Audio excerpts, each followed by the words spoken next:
আসসালামু আলাইকুম ওয়া রাহমাতুল্লাহি ওয়া বারাকাতুহু।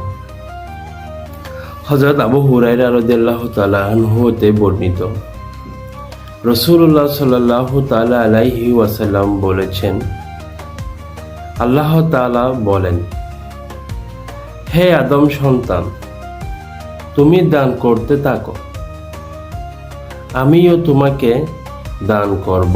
সুবহানাল্লাহ। আল্লাহ তাআলা বলতেছে তুমি দান করতে থাকো, আল্লাহ তাআলা তোমাকে দান করবেন। এটা আল্লাহ তাআলা কোরআনে কালামে বলেছেন। দান করলে তো মান বাড়ে। আল্লাহ তাআলার আপনার মাল থেকে যদি দান করেন, আল্লাহ তাআলা ওই মালের উপর কি করবেন? আল্লাহ তাআলা বরকত নাযিল করবেন। আল্লাহ তাআলা সবাইকে দান করার তৌফিক দান করুন। আমিন। আসসালামু আলাইকুম ওয়া রাহমাতুল্লাহি ওয়া বারাকাতুহু।